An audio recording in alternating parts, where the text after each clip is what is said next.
Seterusnya ni tajuk inovasi. Kita pun berbangga kerana hari ini kita bagi pengiktirafan. Biasalah, ini adalah salah satu cara untuk kita nak motivate orang ni untuk bekerja. Jadi sudah tentulah bila dalam kerja, saya duk kata, contohlah tuan-tuan fikir, dalam hidup kita 40 tahun kita bekerja ni, lah ni sampai 40 tahun, kalau kita start kerja umur 21, 22 ke, kurang-kurang 35 ke 40 tahun. Lepas tu kalau hari-hari kita main kerja, hak tu lah. Bila kalau kita jaga teleyak, cara teleyak, nak jaga apa teleyak ni? Nak jaga apa teleyak? Nak buka tanduk. Kalau kita kerja jaga tanduk, ada Tok Rian orang jaga tanduk. Jaga tanduk bilang kata bos kita, ni wayang sana tinggi hangpa kena buka sekian. Jadi tak ada apa. Tak ada apa dalam biasa. Sebab itu dia suruh innovate. Dia suruh ada inovatif, kreatif dan inisiatif. Barulah kita seronok. Kalau tidak, saya tak tahulah ni penjamin tak Allah. Kalau kita ada dalam rasa diri, dalam diri tu, bunyi alam pukul 6.30, kena bangkit. Semayang mandi, semayang subuh apa. Nak kena main hari ni hari Ahad. Kalau mau hari, lepas tu pukul 4 petang, kita nak balik pukul 5, pukul 4, 4.30 dah mula ketak. Kita ketak seorang ni, ketak nak balik. Pasal ketak nak balik, bila ramai pakai ketak nak balik, bangunan tu pun goyang. Lepas tu habis. Lepas tu mai hari Khamis seronok lah nak esok jemaat Sabtu kenuri apa semua pilih. Elok Sabtu tu malam esok nak pergi kerja pula dah. Jadi kalau ada dalam diri kita macam tu, maka biar kita ni not on the right track. Makanya diminta kita berinovatif, buat inovasi. Saya nak tanya kepada dua tim kita hari ini, Selenggara yang saya tengok di belakang, yang memang kreativitinya tinggi, nak buat tracking, reporting, orang buat laporan ni. Dia duk cerita kat saya tadi, dan juga mechanical team tadi yang memudahkan cara untuk nak selesai, nak buat keluar pump tu yang berat apa semua ni, tidak nak kena pakai forklift lah, jadi payah, nak accessibility susah. Jadi fikir cara mudah, sebab kita ni bukan, kita jangan duk ingat alah aku nak buat apa, aku khani, aku ni merinyu tali ayam, aku ni jaga racun, duk jaga duk kampung, tak ada apa yang menarik. Tapi kalau kita ada daya inovasi yang tinggi, hidup kita tu jadi ceria. Saya kata, saya alhamdulillah bersyukur ke hadrat Allah kerana diberi peluang mai masuk di Mada ni. Dan saya kata kat Datuk Rahim, kat kawan-kawan, saya kata the next 5 years, 5 tahun ke depan hidup saya ni mesti ceria. Sebab banyak benda baru yang saya boleh belajar. Saya passion tu. Dulu saya kerja estate, saya kerja ni, tiba-tiba Allah Ta'ala bagi mai peluang masuk di Mada. Jadi bila saya masuk Mada, pada saya banyak benda-benda baru yang saya look forward, saya tengok ke depan untuk kita buat kerja. Jadi apatah lagi tuan-tuan yang duduk di Mada ini, yang duduk di Mada daripada tahun pertama sampai last 40 tahun, 35 tahun. Mungkin kita ni hanya sekadar orang kata pemerhati. Kita duduk tengok kawan-kawan buat kerja, kita tengok perkembangan Mada, kemajuan Mada dan sebagainya. Jadi kita hanya kiam tangan, kita pemerhati. Pada saya yang itulah yang akan menjadi hidup kita ni bermasalah, tak ceria. Jadi bila kita ada program inovasi, sebab kerajaan nak kita kreatif supaya kita ada sesuatu benda yang baru untuk kita cipta, untuk kita praktik, kita laksana, dengan harapan dengan adanya benda-benda yang baru ini akan sudah tentulah memberi kemudahan, kepantasan kerja. Macam tadi tim teknikal kata, normal prosedur akan ambil masa lebih kurang 14 hari.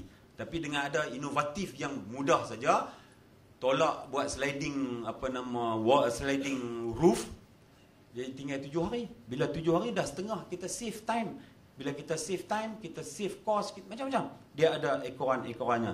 Cuma pesanan saya adalah, macam orang pepatah duk kata, orang yang tak berapa cerdik. Jadi kalau bahasa Kedah ni dia kata orang bodoh. Ni tak berapa cerdik, orang bodoh itu akan terus-terusan buat kerja yang sama dengan hanya berdoa dan mengharap untuk keputusan hasil kerja yang berbeza. Betul kan? Macam tu. Jadi dengan adanya program inovasi di jabatan, di agensi dan di kementerian, maka kita mengharapkan sesuatu yang berfaedah kepada kita dan juga kepada jabatan. Jadi tadi bercakap soal persekitaran kerja, kita kena cipta sesuatu yang seronok. Yang kita bangun pagi, bangkit pagi, kita look forward to go to work. Itu penting. Lepas itu nak balik, Allah, pukul 5 dah ni, aku banyak lagi kerja tak selesai. Tapi kalau pukul 4 pun duk atok lah, pergi bilik ayam, gincu apa semua, jam. Jadi samalah bila ni di peringkat kementerian dia ada anugerah Hari Peladang Peternak Nelayan, di peringkat negeri pun ada ni, kita sedang dalam program Hari Peladang peringkat negeri Kedah, dan juga ada juga di peringkat negeri Perlis.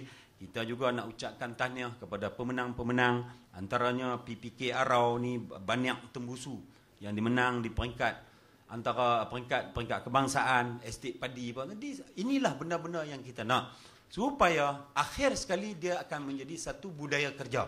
Budaya kerja kepada semua orang. Budaya ni makna semua orang mengamalkan benda yang elok, maka dia jadi satu amalan, jadi budaya.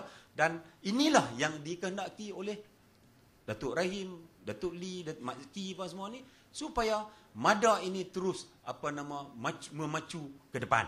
Yang itulah yang saya kata tadi, ada self esteem tu, ada bangga diri. Esok-esok kita look forward, bila orang kata self actualization, we look forward, oh, aku adalah sebahagian dari pasukan yang telah mencipta contoh selenggara di MADA. Ni gila hampa pula kerja, abang kak nak cucu kita esok-esok, hampa ciptalah benda yang baru mengikut kesesuaian masa dan ketika itu. Bunga pun dah jatuh, saya kena ambil.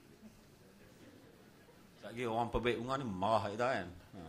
Tuan-tuan dan perempuan yang saya hormati sekalian, saya sebut tadi saya bangga berada di MADA. Semua tuan-tuan dah tahu MADA ni dah 43 tahun. Allahyarham Tun Razak mencetuskan idea melaksanakan program pengairan saliran tanah dataran Kedah ni, memungkinkan orang Kedah buat benang 2 kali setahun.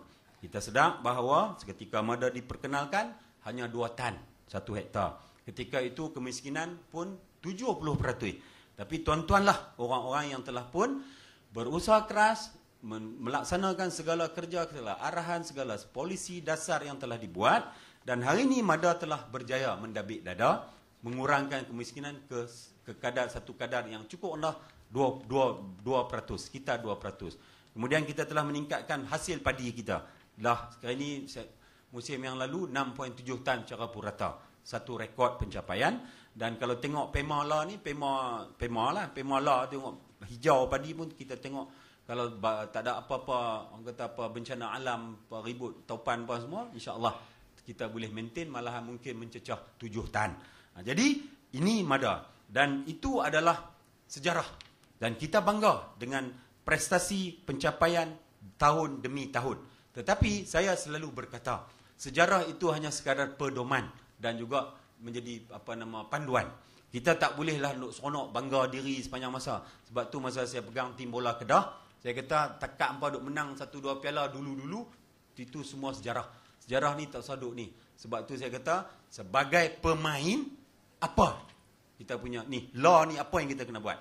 Maka MADA nak tuntut kita meningkatkan hasil kerja.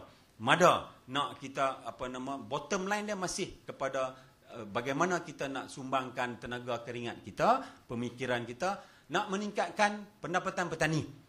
Bagaimana kita nak tingkatkan, dulu yang susah lah ni dah meningkat 36,000 pendapatan tahunan, lebih kurang 3 ke 4,000 sebulan. Kita sasarkan 48,000. Saya dalam parlimen baru-baru ini telah bercakap. Saya bercakap banyak ni pasal MADA ni. Bagaimana peluang MADA, bagaimana MADA dengan petani nak rebut rantaian nilai yang kita duk cakap, menteri duk cakap ni. Saya juga bercakap. Saya kata MADA ada 100,000 hektar tanah. Ni pasal pampasan ayak Pulau Pinang tak mau bayar. Perlis apa semua kan duk balai ayak Kedah ni. Saya kata kita ada 3 dam Aning Muda Pedu. Keluasan tadahan tu 1,297 km persegi. Balak ni kalau nilai balak mungkin 5-6 bilion kalau harga hari ni. Tapi kita tak boleh tebang. Sebab apa? Kita kena buat takung ayak. Kita simpan ayak 1.5 bilion meter cube. Setiap tahun kita duk masuk 897 million meter cube ni untuk padi ni.